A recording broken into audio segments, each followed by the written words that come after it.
Udah dok. Oke. Oh ya, satu lagi berikutnya Sian. Ini kalian kayaknya tiap kuliah di record ya dari kemarin ya. Iya dok.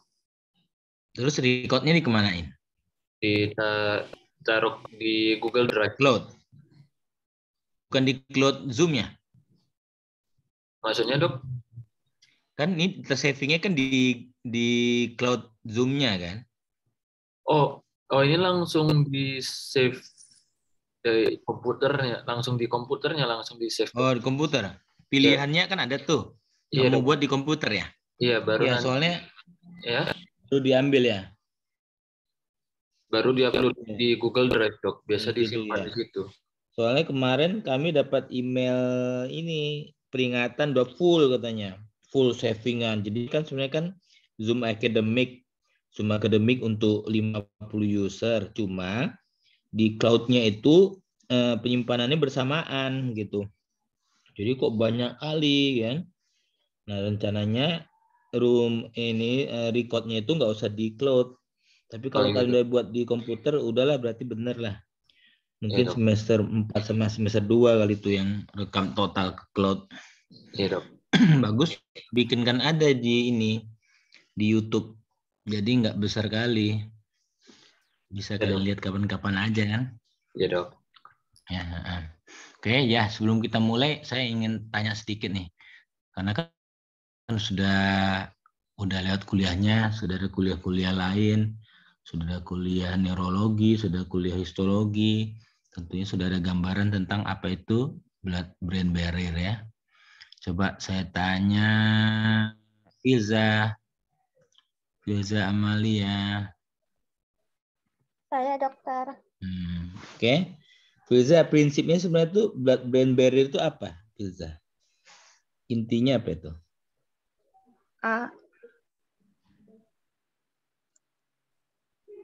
Ayo, Filza, pakai bahasa. Ya, jawab coba. Kurang tahu dokter. Loh, kan udah lewat kuliah histologi, ya kan? Farmako udah masuk? Sudah dok. Udah, farmakologi juga ada kan? Bisa Filza? Belum baca Filza? Agustina, coba Agustina. Ya, Filza tuh. Itu sejenis yang misahin apa dok, sirkulasi darah dari cairan di otak dok. Ya, prinsipnya apa sebenarnya?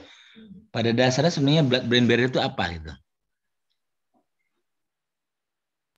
Paham pertanyaannya? Misahin zat-zat keluar biar nggak mudah masuk ke otak. Ya, oke. Coba yang lain dulu ya. Agustina, coba. Jadi tadi katanya kan kata Filza itu adalah yang memisahkan sesuatu dari darah ke otak. Prinsipnya pada dasarnya sebenarnya Agustina, blood brain barrier itu apa gitu? Bendanya apa sebenarnya? Tight junction, dok. Prinsipnya seperti saringan gitu, dok, agar tidak semua substansi bisa masuk ke otak. Hanya tight junction saja yang merupakan blood brain barrier? Sepertinya Prinsip iya, dok. utamanya? Aja, hanya tight junction ya? Coba ya. Seperti itu ya. Ada satu kata jawabannya. Coba Kevin. Kevin ada nggak nih? Ya dok. Coba Kevin. Saya ulangi ya. Kita cerita blood brain barrier, ya kan Kevin? Pada dasarnya blood brain barrier itu apa gitu?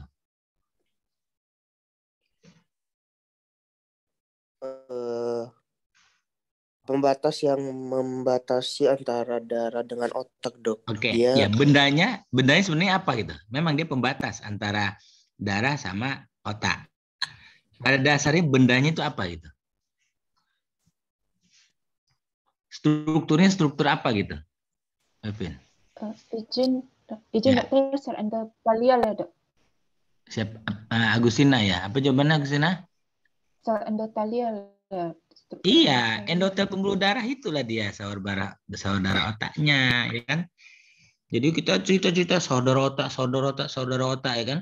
Apa sebenarnya saudara otak, sawar darah otak ya, atau blood-brain barrier? Prinsipnya itu dia, pembuluh darahnya itu dinding pembuluh darah, endotel pembuluh darah.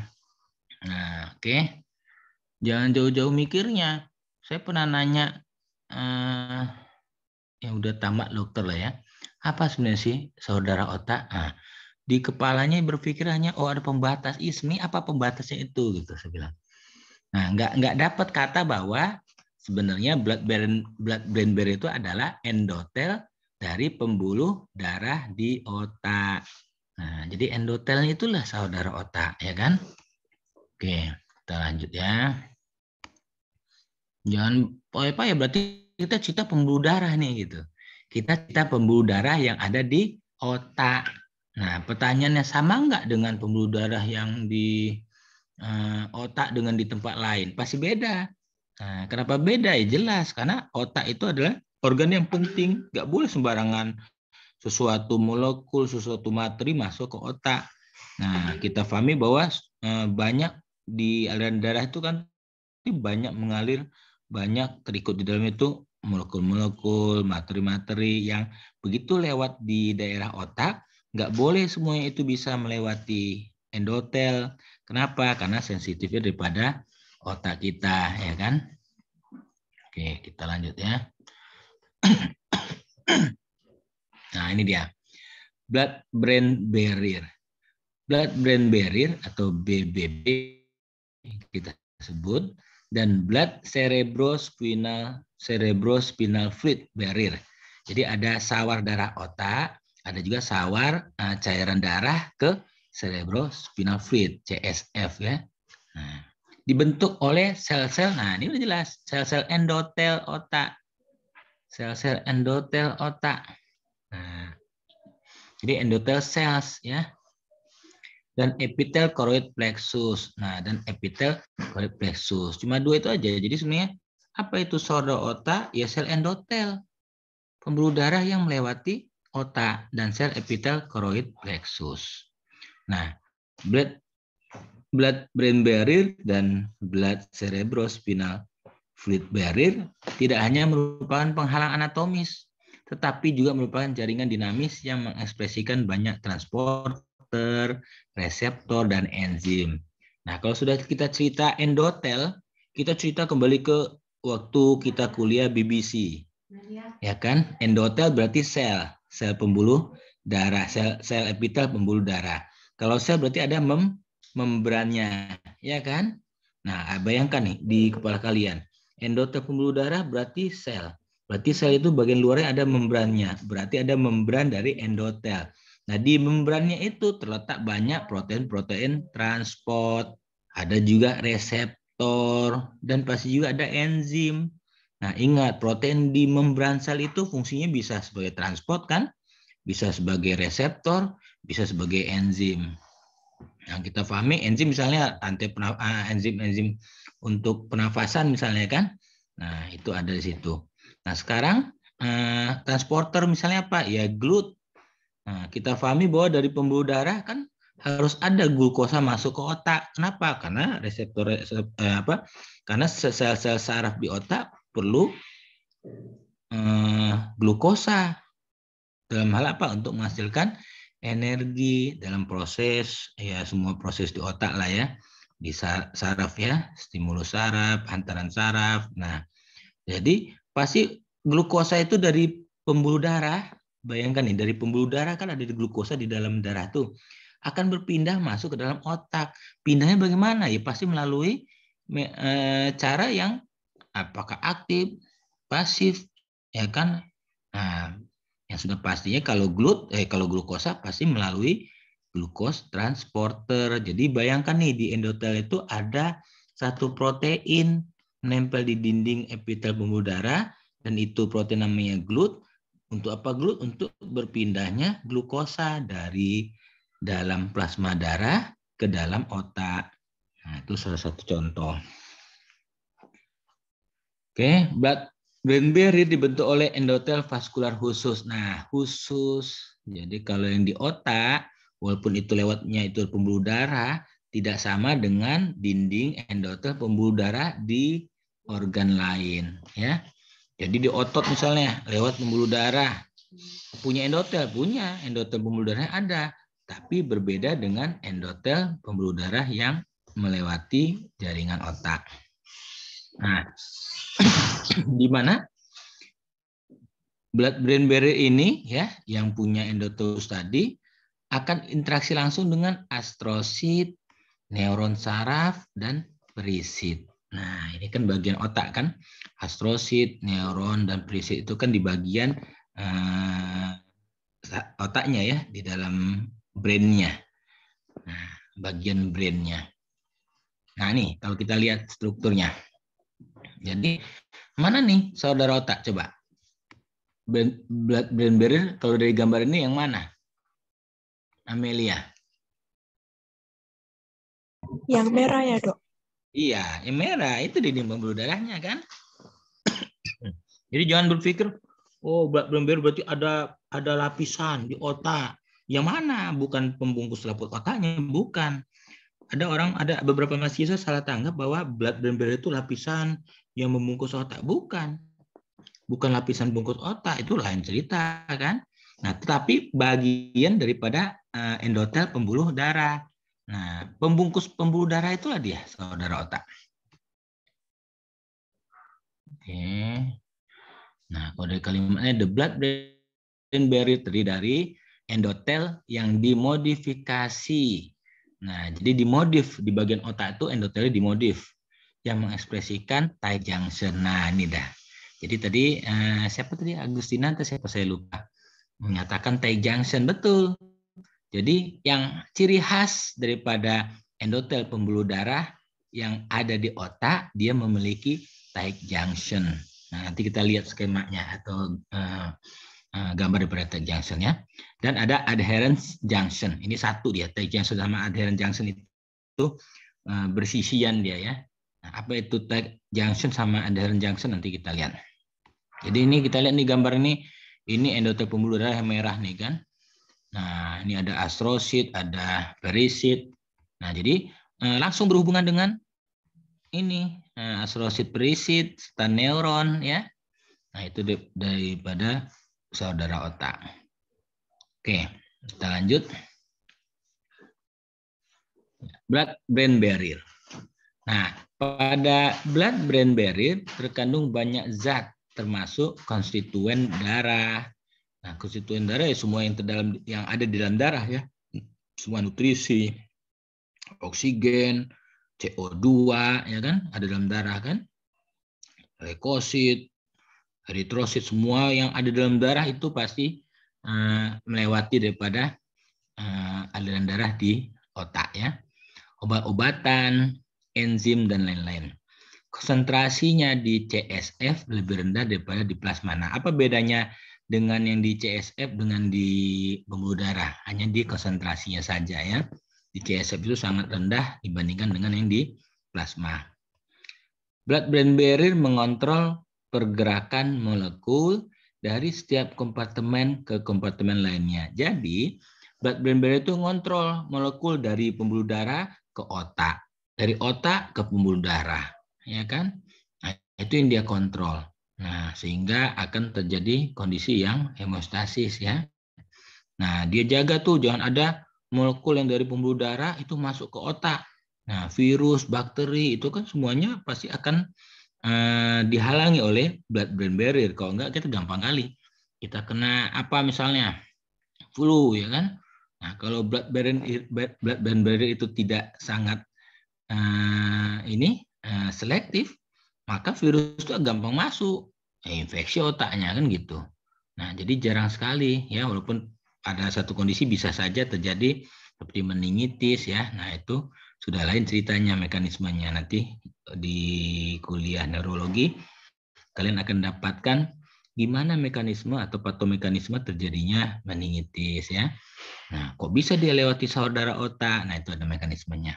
Nah, tetapi pada dasarnya secara sehat blood-brain barrier itu akan selalu menjaga agar molekul-molekul yang ada di pembuluh darah tidak bebas masuk sampai ke otak. Dia jaga benar, ya. Neuron membutuhkan suplai oksigen dan nutrisi yang konstan. Nah, jadi di blood-brain barrier itu salah satunya adalah oksigen yang harus tetap berpindah keluar dan masuk dari pembuluh darah ke dalam otak. Kenapa? Karena otak memang butuh oksigen dalam proses-proses yang terjadi di dalam saraf di otak, ya, di neuron. Nah, jadi oksigen pasti harus keluar masuk. Nutrisi, salah satunya glukosa. Kenapa glukosa sangat berperan dalam proses yang terjadi di saraf, di neuron, ya kan? ATP sangat diperlukan. Kenapa? Karena antara rangsangan semua potensial aksi itu kan butuh ATP. ATP dari mana? Ya pasti dari glukosa awalnya, kan? Glukosa masuk glikolisis dan seterusnya sampai akhirnya terbentuknya ATP baru. Nah, kemudian pembuluh otak dimodifikasi membentuk blood-brain barrier. Jadi pada pembentukannya nanti di anatomi sudah ada belum, Hasian? Cerita tentang proses pembentukan blood-brain barrier. Embriologinya ada nggak, Hasian? Hasian? Saya, Dok. Di anatomi sudah masuk nggak cerita embriologi pembentukan blood-brain barrier? Singkatnya ada nggak mereka ajarkan?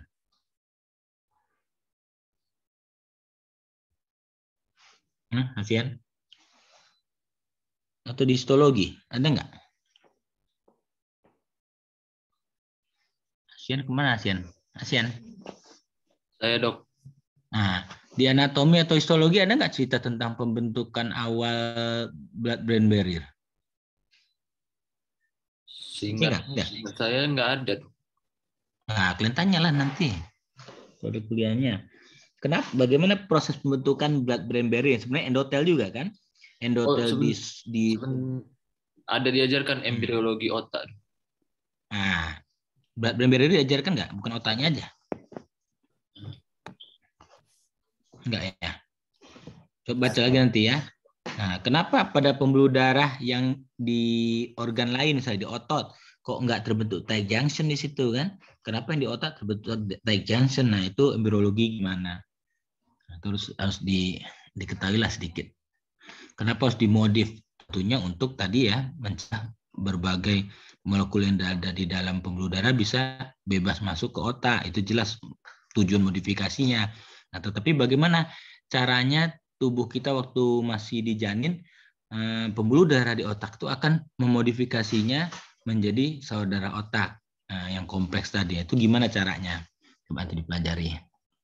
Ya, kemudian mempertahankan lingkungan intraserebral, jelas lah ya. Jadi lingkungan di otak sendiri itu kandungan elektrolitnya dan sebagainya itu dipertahankan dengan adanya sawar darah otak. Oke, kita lanjut. Nah, letak dari blood-brain barrier terpusat di dalam unit neurovaskular. Nah, kita sering sebut tuh unitnya neurovaskular ya. Aliran darah di di otak ya. Unit neurovaskular. Kita sering sebut neurovaskular. Dan dibentuk oleh tunggal sel endotel yang tertutup rapat yang membentang di sepanjang vaskular. Nah, ini jelas lah tadi dari gambar yang tadi yang merah ini. Nah, ini kan. Nah, terbentuk sepanjang pembuluh darah. Nah, itulah dia blood-brain barrier. Membentang di sepanjang vaskular, di sepanjang pembuluh darah.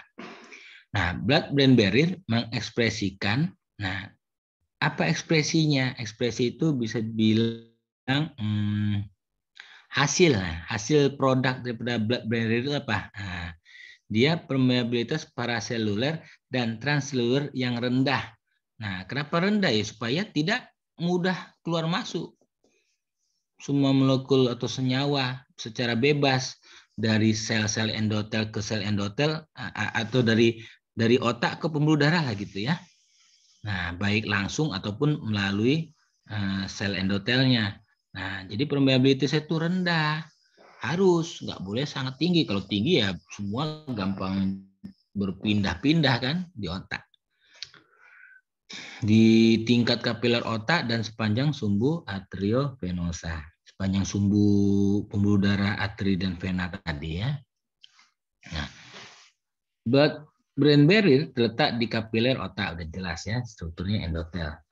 Peran utamanya. Melindungi otak dari fluktuasi fisiologis, zat yang dibawa melalui darah yang dapat mengganggu transmisi saraf. Nah, jadi dilindunginya itu otak kita dari zat yang ada di dalam darah, yang kalau dia masuk ke dalam otak akan mengganggu proses transmisi saraf di otak. Nah, jadi dijaganya itu. Nah, kalau bisa misalnya ini nggak boleh masuk ke dalam otak. Kenapa? Karena akan mengganggu proses transmisi saraf, ya kan? Sehingga blood-brain barrier itu akan jaga itu. Nah, molekul ini tidak boleh masuk. Molekul ini masuk dengan jumlah yang secukupnya, misalnya itu dijaga benar. Kemudian menyediakan mekanisme untuk pertukaran nutrisi. Nah, tadi glukosa misalnya masuk, ya kan? Produk sisa metabolisme yang diperlukan otak misalnya itu dijaganya ya, disiapkan dia untuk bisa berpindah, memberi sinyal molekul dan ion antara darah dan interstisial fluid otak. Jadi ion ya yang dari darah ke interstisial fluid otak itu juga disiapkan oleh blood-brain barrier. Nah, ini dia. Kalau kita lihat ya.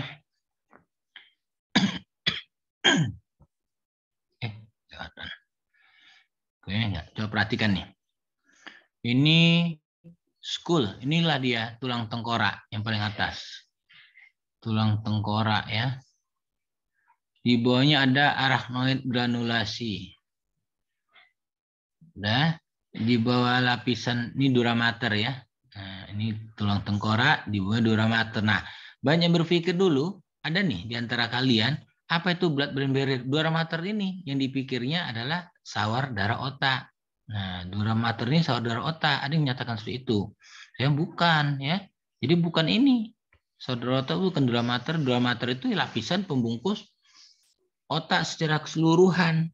Nah, di bawah dari tulang tengkorak. Nah, kemudian di bawah daripada dura mater inilah dia pembuluh darah lewat ya. Pembuluh darahnya lewat melewati lymphatic vessel. Ini lymphatic vessel nih. Lymphatic vessel. Nah, ini cerebrospinal fluid. Nah, jadi di bawah dura mater inilah cairan cerebrospinal. Ya. Nah, pembuluh darah kita sempat lewat di lymphatic vessel di lapisan yang ada cerebrospinal fluid. Kemudian masuk ke dalam otak. Nah, masuk ke brain ya. Oke. Nah, masuk ke brain. Ini pembuluh darah masuk ke brain. Nah, ini kita potong secara digital misalnya. Kita potong, kita putar balikan ke arah kita. Nah, kelihatan seperti ini nih. Nah, udah lihat nih. Ini pembuluh darahnya ini nih, yang merah ini. Yang tengah nih. Nah, ini dinding pembuluh darah nih, endotelnya. Nah, inilah dia sawar darah otak. Endotel ini. Ya. Nah, kemudian ketemu apa endotel nih? Ketemulah basement membran, kemudian ketemu dengan astrosit ya. Ketemu dengan ini neuron ya. Inervasi neuron. Jadi sebenarnya neuron kita yang ada di brain, di otak itu astrosit nempel ke pembuluh darah nih. Nah, ini semua nih. Nah, nih astrositnya nih. Nempel di pembuluh darah. Apa tujuannya? Ada bagian astrosit, ada bagian neuron itu nempel ke pembuluh darah. Ya tadi untuk berpindahnya zat-zat yang memang diperlukan dalam proses di astrosit, di brain, di otak. Nah, kalau tidak dia menempel, gimana cara dia dapatkan glukosa gitu? Gimana cara dia mendapatkan oksigen? Nah, jadi astrosit, neuronal inervasi itu pasti akan ketemu sama endotel dalam hal tujuannya adalah untuk proses transport molekul atau senyawa yang memang diperlukan di brain, di otak. Nah, kalau kita lihat nih strukturnya ya. Nah, ada astrosit, ada neuronal inervasi, endotelium ya. Pia maternya ini ada. Nah, kemudian kita tahu bahwa arteriol itu nanti sampai ke kapiler yang paling terkecil. Udah, kemudian pergantiannya itu menjadi venula ya. Jadi vena. Ini berubah menjadi CO2 yang dibawa, bukan O2 lagi. Kalau itu kan O2, ya kan? O2. Kemudian hasil dari penggunaan O2 di sel-sel brain nanti, di sel-sel otak, balik lagi. Ya, nih balik lagi ke pembuluh darah, ya, tapi itu adalah vena, dan ini adalah hasilnya CO2, ya. Nah, sama balik lagi sampai akhirnya kembali ke jantung, ya. Nah, kalau di bagian vena kita lihat apa bedanya? Hampir sama, ya. Cuma dia perisitnya lebih banyak, ya. Perisit lebih banyak. Nah, jadi untuk blood-brain barrier, ya, apa saja yang situ terlibat? Ada endothelial cell, endotelnya sendiri, ya kan? Ada perisitnya, nah, ada arterial SMC, ada venous SMC, ya. Nah, ada neuron sendiri, ya. Nah, oke. Jadi fungsinya blood-brain barrier integrity, cerebral blood flow, cell matrix interaksi, neurotransmitter clearance, angiogenesis, dan neurogenesis. Nah, lanjut dulu. Barulah kita cerita tight junction. Apa yang membedakan endotel yang ada di otak dengan endotel yang ada di sel di organ-organ lain di tubuh kita, ya? Nah, jawabannya cuma satu, adanya tight junction. Ini dia. Jadi kalau ini endotel, ini panjang, ya, panjang terus. Nah, antara sel endotel yang satu dengan sel endotel kedua, sel endotel berikutnya, dan seterusnya berikutnya, ternyata di sini ada seperti apa ya, pagar penghalang lagi. Nah, seolah-olah seperti pagar penghalang ini, pagar penghalang. Nah, dengan ada pagar penghalang bisa nggak nih masuk keluar masuk bebas di antara sel ini? Nggak bisa, ya kan? Nah, tapi kalau di sel-sel organ lain, ya, ini transport paraseluler ini mudah terjadi nih di sela-sela antara sel yang satu, sel endotel satu dan sel endotel kedua ini bisa berpindah nih molekul di antara ini secara bebas. Nah, ya, virus bisa lewat, bakteri bisa lewat. Nah, sehingga bisa terjadi proses infeksi kalau di organ-organ lain kan gitu. Nah, tetapi khusus di otak ada tight junction ini, sehingga tidak akan mudah berpindah antara pembuluh darah, ya, ini darah, sampai ke otak. Nah, nggak sembarangan virus bisa masuk, nggak sembarangan bakteri bisa masuk. Nah, kenapa? Karena adanya tight junction. Nggak sembarangan beberapa molekul yang ukurannya agak sedikit besar bisa berpindah secara langsung, enggak, ya, karena adanya tight junction. Jadi perbedaan antara endotel yang ada di otak dengan endotel yang ada di sel-sel lain adalah di tight junction-nya. Nah, kita lihat keterangannya. Molekul atau senyawa-senyawa pada darah yang di sebelah sini, yang di inside of capillary, tidak dapat masuk dengan bebas ke otak. Mereka harus melewati sel endotel. Dia harus melewati sel endotel ini nih. Nah, dia harus lewati sel endotel, ya, membran dasar. Nah, ada juga nih membran dasar ini, continuous basement membran. Nah, jadi antara sel endotel sama astrosit itu ada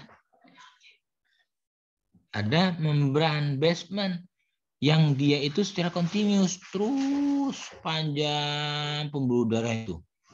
Nah, jadi betul-betul tertutup, ya, antara darah sama otak kita. Nah, hampir dinyatakan tuh sangat terisolir, ya, nggak semua sembarang molekul atau senyawa bisa berpindah. Kenapa? Sudah ada sel endotelnya sendiri, sudah ada basement membrannya, kan, tambah ada astrositnya lagi nih. Nah, jadi nggak bisa langsung masuk aja ke otak, enggak, ya. Nah, molekul itu kalau berpindah membawa tentu untuk mendapatkan akses ke otak. Nah, kalau berpindah dia harus menggunakan sesuatu yang tertentu, ya. Nah, umumnya transporter, ya, menggunakan reseptor, ya. Nah, nanti kita lihat ada proses perpindahan beberapa molekul di otak. Nah, ini dia. Ini nggak usah dihafal, nggak akan mungkin kita hafal semua. Nah, sebenarnya di fisiologi ini udah dicantumkan. Secara fisiologi sudah dijelaskan pasti di saudara otak itu berpindah senyawa atau molekul tertentu, ya. Nah, tapi dari segi biokimianya kita pahami molekulnya apa saja yang berpindah, ya. Bentar ya.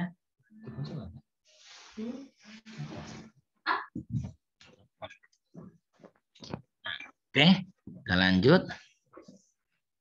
Coba nih kita lihat dari yang ini nih.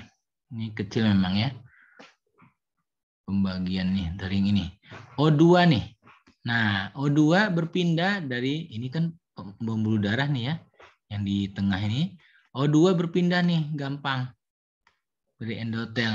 Nah, kenapa dia mudah? Ya jelas karena oksigen sangat diperlukan di sel-sel otak untuk proses yang terjadi di sel-sel otak tadi ya.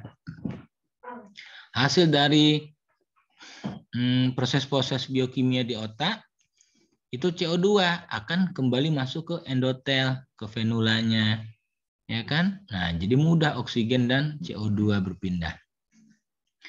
Kemudian lipofilik molekul yang lipofilik suka minyak. Nah, suka minyak artinya dia mudah menembus bagian minyak. Kita ketahui bahwa fosfolipid itu, endotel itu kan fosfolipid. Nah, fosfolipid itu adalah bagian tengahnya itu yang sifatnya minyak. Maka yang bisa berpindah haruslah senyawa yang minyak juga ya, yang suka minyak ya, yang gampang larut dalam lemak. Tapi yang ukurannya sangat kecil, di bawah 400 dalton, kecil sekali. Oke, terus apalagi yang berpindah? Kalium. Nah, untuk ion, kalium itu akan berpindah dari dan ke dalam sel otak ya. Nah, dari pembuluh darah ke otak. Nah, kalsium, natrium, HCO2 ya.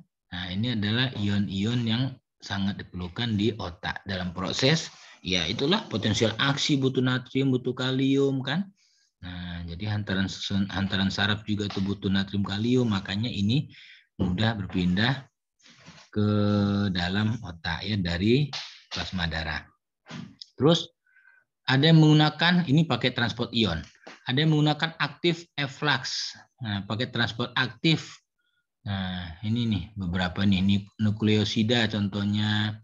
Ada obat-obatan ya. Xenobiotik ya.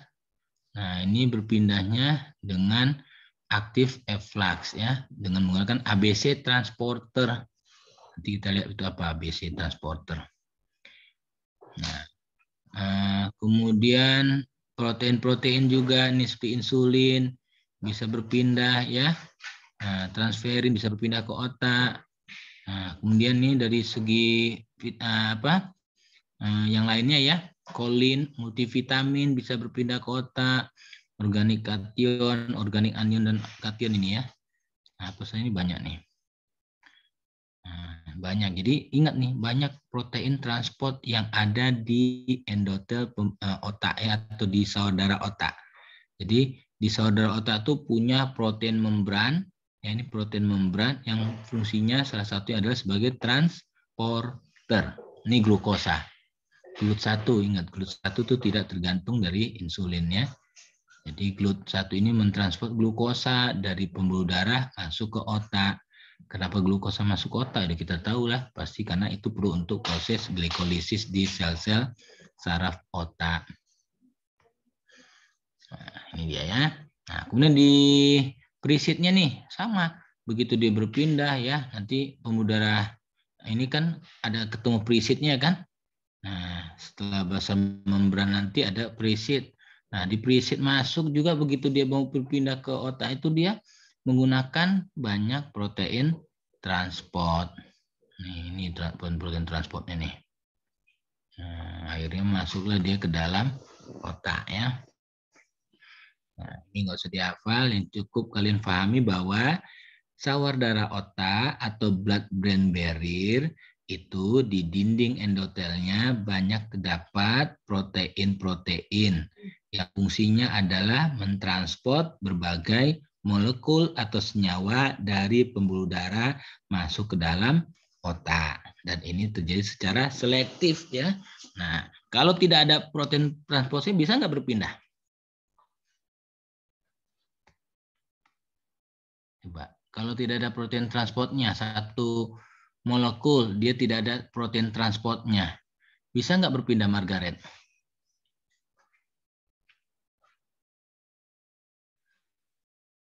Margaret mana Margaret? Margaret Pasaribu? Margaret. Loh, Margaret kok enggak? Margaret hadir? Margaret, nanti lapor Margaretnya. Nathaniel? Ya, kalau misalkan ada satu molekul Nathaniel atau senyawa yang ada di pembuluh darah, tapi tidak ada protein transportnya di blood-brain barrier, bisa berpindah nggak dia? Mungkin bisa dok, asal molekulnya jauh lebih kecil dan bisa lewat tight junction. Oke, misalnya ukurannya agak gede.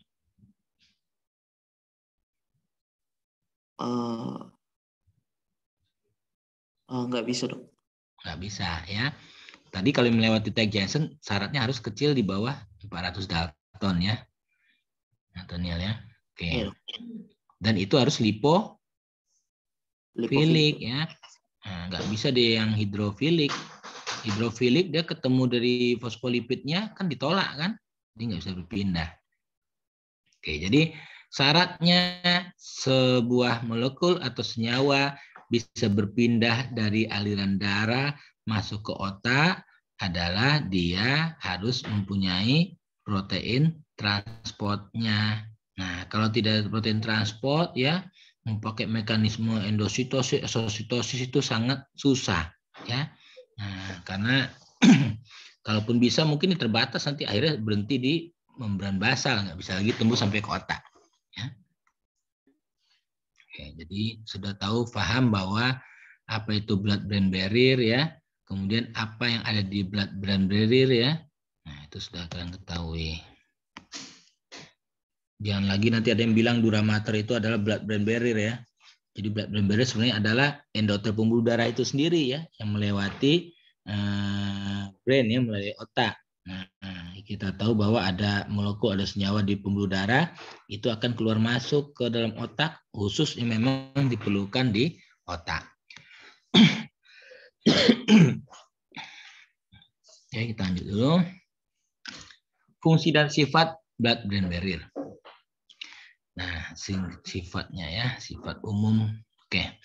Molekul besar, nah tadi kan pakai saya tanya, bisa nggak lewat? Ya, kalau molekul besar nggak akan mungkin bisa lewat. Dan dia tidak punya protein transport, yang nggak akan bisa lewat ya. Jadi molekul besar tidak mudah melewati blood-brain barrier. Oke. Low lipid soluble ya. Jadi low lipid itu istilahnya senyawa yang larut lemaknya kecil. Nah, jadi lebih cenderung larut di air gitu ya. Tidak bisa menembus ke dalam otak. Nah, kita pahami berarti kalau yang hidrofilik ya, senyawa hidrofilik itu udah pasti tidak bisa tembus. Bahkan yang dia lipid tapi low lipid ya, dia rendah sifat lipidnya juga tidak bisa menembus otak. Tetapi kalau dia yang lipid soluble dengan cepat melewati blood-brain barrier ke otak. Kalau ukurannya di bawah berapa? Tadi di bawah 400 Dalton ya. Kemudian molekul yang memiliki muatan listrik tinggi akan lambat menembus blood-brain barrier. Nah, kalau dia muatannya tinggi ya, muatan listriknya tinggi, dia akan lambat ditembusnya blood-brain barrier ya. Nah, dengan demikian blood-brain barrier itu selective permeable untuk, nah dia akan gampang ya berpindah. Selective permeable artinya tuh mudah mengeluar masukkan secara selektif adalah oksigen, karbon dioksida dan glukosa ya. Nah, jadi untuk oksigen, karbon dioksida dan glukosa itu akan berpindah dengan mudah. Tidak ada masalah dia berpindah dari pembuluh darah sampai ke otak ya, karena memang tujuannya ketiga molekul ini atau senyawa ini memang sangat diperlukan di otak. Blood-brain barrier tidak dapat ditembus oleh ion hidrogen. Nah, hidrogen H. Nah, hati-hati. Kenapa nggak bisa ion hidrogen itu berpindah? Apa istilahnya? Hikmahnya apa? Kenapa blood-brain barrier tidak dapat ditembus oleh hidrogen? Coba. Rahmi.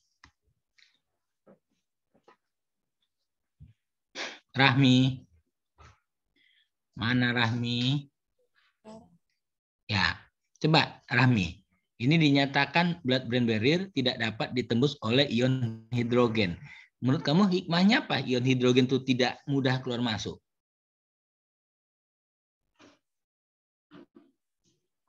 Rahmi, bisa? Kalau cita H hidrogen, apa kepikir kita? Rami. Ya, 96 harus tahu lah. Kalau kita tersebut H, hidrogen, apa yang pertama kali terpikir kita dengan hidrogen itu? Apa yang dikhawatirkan? Apa Rami?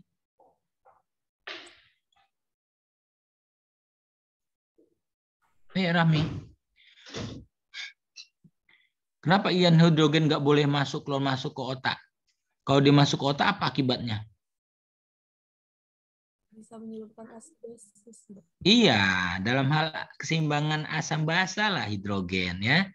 Jadi kenapa hidrogen tidak boleh keluar masuk ke otak? Ya nanti kalau dia gampang keluar masuk ke otak terganggulah pH cairan di otak ya timbul asidosis, ya kan? Timbul alkalosis. Nah, jadi dengan demikian hidrogen itu tidak mudah ditembus di blood-brain barrier ya. Hey, we want in. Nah, katakan ada senyawa mau masuk. Di stop ya kan sama blood-brain barrier. Blood-brain barrier itu ini jadi kayak polisinya dia. Maaf, kamu katanya kan tinggi kali charge-nya, listriknya kan, muatan listriknya. Dan tidak lipid soluble katanya, kamu nggak bisa masuk. Nah, jadi semua senyawa-senyawa yang dari pembuluh darah mau masuk ke otak itu akan diseleksi oleh blood-brain barrier. Itu prinsipnya. Nah, jam berapa nih? 49, masih ada waktu ya. Oke, sekarang choroid plexus ya. Nah, bersama ya.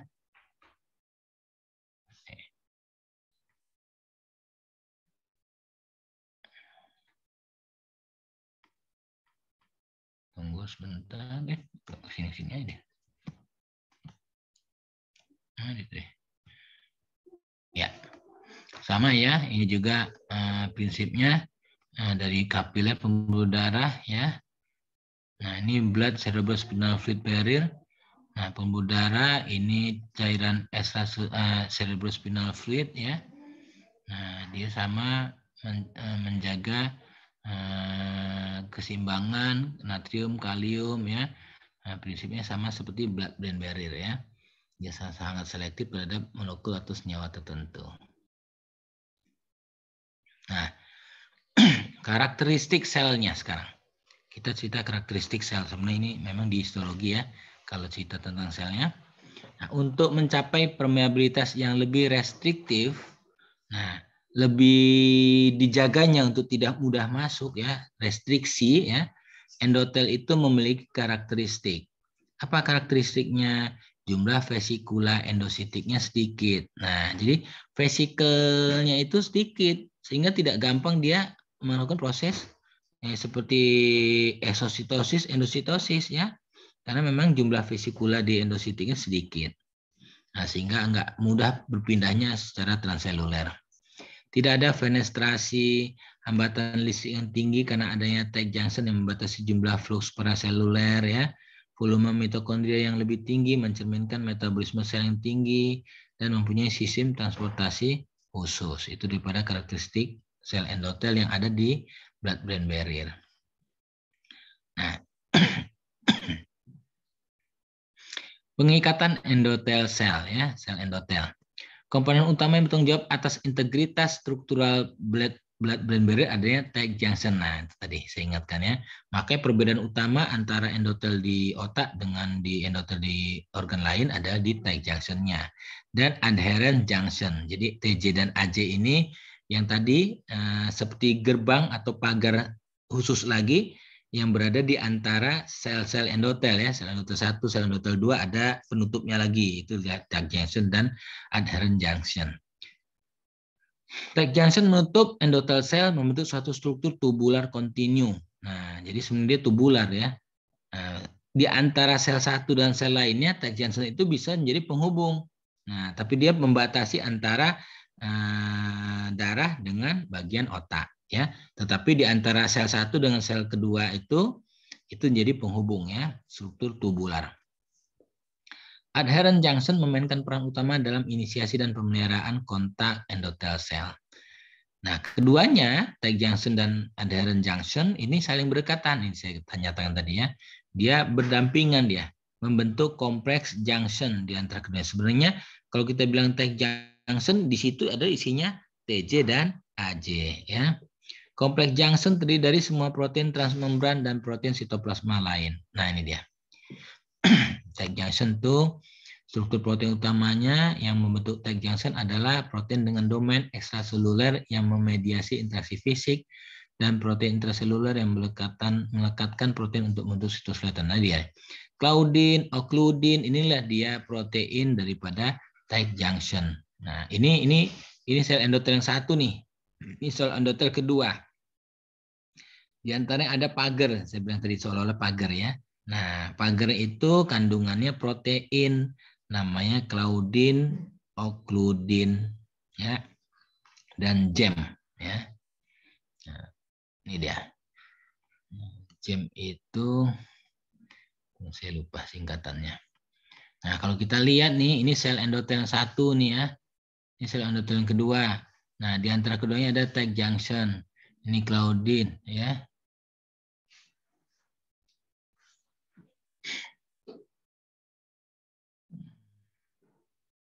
Oke, ini gem ya. Ini skema daripada tight junction di antara dua sel, ya. Nah, in general, tight junction at the blood-brain barrier and in the choroid plexus itu are similar. Pada dasarnya sama ya, tight junction yang di choroid dengan di endotel ya. Hanya nanti di ekspresi daripada claudinnya sedikit berbeda, jumlahnya biasanya. Nah, ada TEER istilahnya nanti transepithelial electrical resistance ya. Nah, ada yang TER yang di CP dengan di endotelnya itu berbeda ya. Nah, kita lihat lagi apa itu struktur protein di tight junction. Protein transmembran ya. Nah, melewati membran satu dan membran kedua ya, antara sel yang endotel satu dan sel endotel kedua itu. Dari tight junction termasuk ada occludin ya, protein yang tadi saya sebutkan, ada claudin. Nah, ada gem tadi, junctional adhesion molecule ya. Ini protein yang menyusun atau membentuk tight junction ya. Occludin, claudin, dan gem ya, junctional adhesion molecule. A, B, dan C. Inilah yang menyusun struktur daripada tight junction. Jadi kalau ditanya apa itu sebenarnya tight junction? Ya protein ya. Tight junction itu jangan berpikir molekul lain, molekul protein. Nah, occludin, claudin, dan gem. Occludin memiliki 2 extracellular loops. Ada 2 kali extracellular loops, 4 domain transmembran, dan 3 domain sitoplasma. Jadi ada yang di transmembran, membran endotel, ada yang sampai ke sitoplasma ya, daripada pembuluh, daripada sel ininya. Nah, ini bagian sitoplasmanya ya, yang udah masuk ke dalam nih. Nah, ini bagian yang di membrannya ya. Nah, loop bagian luarnya. Nah, domain sitoplasma terdiri dari ada 1 intracellular substance, N-terminal domain, dan 150 asam amino panjangnya ya. Di bagian ini nih, bagian sitoplasmanya. Itu nggak usah dihafal kali ya. Struktur protein tight junction lanjutannya yang di extracellular loops ya, di bagian loop extracellular ini, yang ini nih, yang di bagian extracellular ini. Nah, ya. Nah, itu terdiri dari the gate-like structure of tight junction. Nah, seperti gerbang katanya kan, struktur seperti gerbang daripada tight junction-nya. Jadi dia seolah seperti pagar ya. Nah, struktur loop utama yang kedua yang menentukan tadi ya, TER itu transepithelial electrical resistance. Ya, ini ya. C-terminal berasosiasi dengan zonula occludan, berinteraksi dengan protein pengatur seperti protein kinase, tirosin kinase, dan fosfoinositide 3 kinase. Ya. Kita lanjut saja dulu. 3 menit lagi ya. Struktur protein tight junction lanjutannya, occludin dan claudin adalah fosfoprotein yang merubah konformasi fosforilasi atau defosforilasi gugus hidroksil rantai samping. Nah, jadi dia adalah fosfoprotein, protein mengandung gugus fosfat ya. Nah, claudin adalah protein pembentuk barier utama yang terdiri dari multigen dan merupakan komponen struktural penting dari untaian tight junction.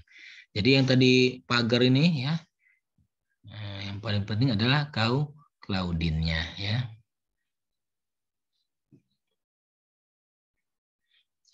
Komponen struktural penting dari untaian tight junction adalah claudin. Nah, terus yang keluar tuh nanti ujian tuh. Nah, yang paling penting apa dari tight junction ya, claudinnya ya. Occludin itu nanti lebih bersifat untuk proses perpindahan molekul ya. James baik tipe A, B, dan C anggota dari superfamili immunoglobulin yang memiliki membran spanning domain, domain extracellular, N-terminus extracellular, dan C-terminus sitoplasmani. Jam itu malah lebih cenderung ke protein ya yang tergolong dari superfamili immunoglobulin. Nah, dalam proses bertahan terhadap ini ya benda asing ya, immunoglobulin. Jam diekspresikan di intracellular junction BEC dan CPE dan memiliki pola interaksi homofilik dan memiliki pola heterofilik yang berbeda dengan molekul jam pada sel dekatan. Ya pokoknya kalian tahu aja ada jam, ada claudin, ada occludin. Itu di tahap S1 ya. Nanti kalau tahap S2 akan lebih jauh lagi tuh kalau kita cerita ke misalnya kalian ngambil S2 anatomi misalnya atau S2 fisiologi. Nah, cerita otak itu nanti kalian harus pahami tentang jam ini lebih detail ya. Nah, fisiologi blood-brain barrier. Nah, sekarang baru kita cerita sedikit tentang fisiologi. Apa sebenarnya yang terjadi di blood-brain barrier? Nah, kan kita udah bayangin tadi ada bulatan pembuluh darah. Sekeliling itu adalah endotel. Endotel itu ada tight junction-nya ya. Nah, pahami bahwa endotel itu sel-sel epitel pembuluh darah 1, 2, 3 susun dia melingkar, di antaranya ada tight junction. Sudah, sebenarnya apa terjadi di blood-brain barrier kan itu fisiologinya ya kan. Nah, ada pertama kali adalah cerita tentang pathway paraseluler. Paraseluler itu yang berpindah dari pembuluh darah ke otak tidak melewati sel endotel. Bukan transseluler ya. Paraseluler dia tidak melewati sel endotel. Berarti dia akan lewati apa? Bagian daripada tight junction ya. Nah, itu adalah proses difusi pasif yang terdiri dari gerakan lipofilik atau zat terlarut bermassa molekul rendah yang melintasi blood-brain barrier. Nah, jadi seperti yang tadi yang di bawah 400 Dalton tadi ya, itu dia yang melewati tight junction. Nah, mekanisme ini secara struktural dimediasi dia dimediasi oleh tight junction dan bergantung pada konsentrasi zat terlarut. Jadi senyawanya harus di bawah sekian 400 Dalton, harus lipofilik kan gitu. Ukurannya harus kecil, lipofilik, baru bisa melalui proses paracellular pathway. Nah, yang kedua transcellular pathway. Transcellular berarti dia melewati sel. Nah, itu dia melewati sel endotel. Ada protein membran, berarti dia melewati protein membran baru bisa berpindah sampai ke otak kan gitu. Termasuk difusi transseluler di kedua membran luminal dan albuminal. Nah, ini dia. Nah, ada efflux transport system ya kan, reseptor mediated transitosis. Nah, carrier mediated transport. Nah, jadi harus ada protein transport. Nah, artinya dia melewati sel-sel endotelnya ya. Tapi kalau paraseluler dia nggak melewati sel endotel, tapi melewati celah di antara endotel 1 dan endotel 2, dan tentunya itu akan melewati daripada tight junction. Nah, ini lebih jelas nih ya dia nih. Paraseluler yang ini nih. Nah, dia nggak melewati sel endotel, tapi melewati celah di antara 2 sel endotel, dan tentunya celah ini sudah ditutup oleh si tight junction. Nah, jadi kalau mau berpindah ada mekanisme tertentu kan, harus lipofilik, ukurannya kecil baru dia bisa berpindah, dan harus pasif dia. Nah, jadi yang satu sisi ini harus konsentrasi tinggi ke yang konsentrasi rendah. Nah, ini paracellular pathway, itu mekanisme fisiologi yang terjadi di blood-brain barrier. Kemudian ada transcellular pathway. Nah, transcellular itu tadi dikatakan harus bisa melalui, ini bisa tembus langsung ya, bisa difusi. Kalau ini molekulnya adalah yang lipofilik. Bisa menggunakan reseptor mediated nih. Ini reseptornya, molekul ini mau berpindah nih. Tempel dulu di reseptornya. Ya, kemudian reseptor bawah, tembus ke bawah. Ya, atau efflux transport nih. Efflux transport menggunakan protein membran ya. Nah, udah. Jadi ini salah satu, ini fisiologi yang terjadi di blood-brain barrier ya. Carried mediated endositosis, bisa efflux pump, bisa pakai reseptor ya, bisa pakai adsorptive mediated transcytosis. Ini kalau mau lebih detail lagi mekanismenya ya. Kalau paraseluler nih seperti ini. Nah, dia water soluble agent. Oh maaf, kalau yang ini water cellular ya. Water soluble agent. Kenapa dia? Karena nggak perlu lewati fosfolipid. Nah, dia langsung melewati paraseluler di antara 2 sel endotel, tapi tentunya harus melewati tight junction. Nah, dan secara pasif dia harus bisa berpindah. Pakai transcellular lipophilic pathway. Nah, ini kalau dia lipid soluble, molekulnya kecil, lipid soluble, maka bisa berpindah karena ini melewati fosfolipid ya kan. Nah, bisa berpindah. Atau menggunakan transport protein transport nih, glukosa misalnya, asam amino ya. Dia ada protein transportnya baru bisa berpindah ya. Atau menggunakan reseptor mediated. Ini reseptornya gabung dulu dia ke reseptor, masuk dia vesikel, akhirnya keluarlah reseptor senyawa tadi. Atau menggunakan adsorptive transcytosis. Ini adsorptive transcytosis ya. Nah, pathway across the blood-brain barrier. Ini dia perpindahan senyawa atau molekul melewati blood-brain barrier dengan cara yang sedemikian ya. Ada 1, 2, 3, 4, 5 yang di skema ini. Nah, ini jangan lupa nih, ini sering keluar ujian nih, yang ini nih. Mekanisme perpindahan senyawa melewati blood-brain barrier. Belum habis belum ya? Oh, sedikit lagi. Kita lagi ya. Nggak ada kegiatan lagi kan, ASEAN? Ada kuliah ganti lagi enggak? ASEAN? ASEAN mana ASEAN? Ya. ASEAN pun udah hilang. ASEAN? ASEAN? Saya dok, maaf dok, koneksi saya agak lambat dok. Saya dok. Ada kuliah ganti lagi habis ini enggak? Nggak ada dok. Oh nggak ada. Oke, lewat sedikit nggak apa ya? Ya dok. Nah ini udah sebenarnya keterangan ini adalah yang tadi digambar tadi ya. Molecular transport antara blood dan brain extracellular fluid. Nah, tight junction membatasi difusi paraseluler. Udah jelas tadi ya. Kalau paraseluler itu ada tight junction-nya ya. Molekul hidrofilik tidak dapat dengan mudah masuk ke ISF otak atau CSF dengan difusi sederhana.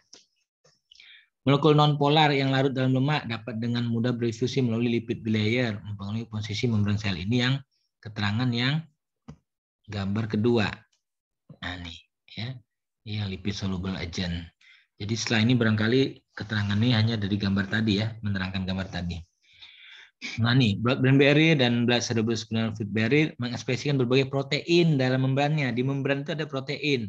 Ya, gunanya apa? Itulah untuk memediasi, membawa zat terlarut atau menggunakan ATP driven efflux dari molekul lipofilik. Jadi memindahkan molekul dari dalam pembuluh darah sampai ke otak ya. Protein yang memediasi pengangkutan zat terlarut yang secara tidak langsung berikatan dengan ATP termasuk dalam superfamili pembawa zat terlarut. Oke, SLC ya. Protein ini mencakup fasilitas transport. Ini sama ya, ini menjelaskan yang gambar tadi. Nah, molekul tersebut memfasilitasi transportasi membran vitamin, asam amino, monosakarida, glukosa misalnya ya, nukleosida, basa purin, pirimidin, ion dan molekul amfifatik. Nah, ini dia. Ini protein-protein membran ya yang ada di endotel ya. Kita lanjutkan aja. ATP binding kaset. Nah, ini di ABC tadi. ATP binding kaset. Jadi kan ada keperluan dalam proses transport tadi, ada yang harus menggunakan ATP ya.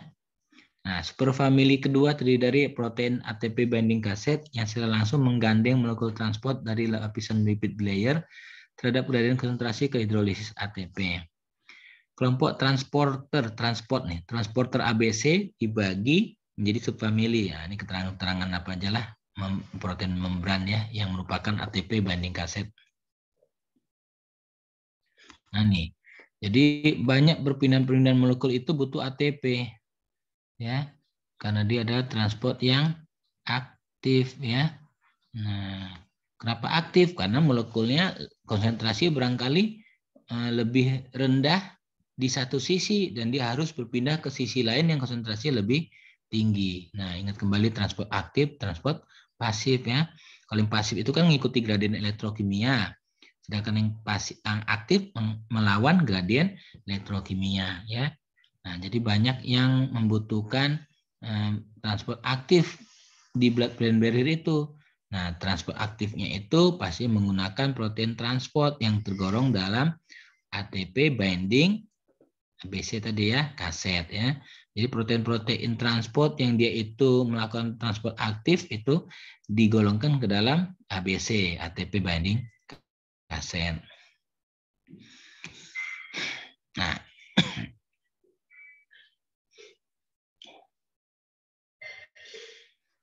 apa bedanya antara blood-brain barrier dan blood-soluble benefit dalam hal ekspresi transporter LSD dan ABC? Beberapa protein transport ini diekspresikan di kedua membran. Jadi baik yang basal maupun yang apikal ya. Di membran yang menghadap cairan otak dan di membran yang menghadapi cairan darah. Nah, jadi dua-duanya dia di bagian sini dengan di bagian sini. Nah, ya. Oke. Protein transport lainnya dimasukkan ke dalam membran luminal atau abdominal saja ya. Perbedaannya hanya di situ saja. Oke, ini videonya tidak jalan. Ini udah nggak ada lagi. Oh, nggak jalan. Nanti kalau ada video yang saya dapatkan, saya share aja lah. Kasihan ya. Oke, selesai sudah. Nah, jadi saya garis bawahi pemahaman tentang blood-brain barrier sudah harus dibatasi atau sudah harus lebih fokus ya, bukan bagian yang membatasi otak keseluruhan dengan dunia luarnya tidak, tetapi adalah endotel itu sendiri ya, yang merupakan pembatas perpindahan molekul-molekul atau senyawa-senyawa dari dalam darah menuju otak ya. Nah, ada ketentuan bagaimana mekanismenya bisa berpindah, itu tolong dibaca kembali ya. Oke, saya rasa cukup, Asian.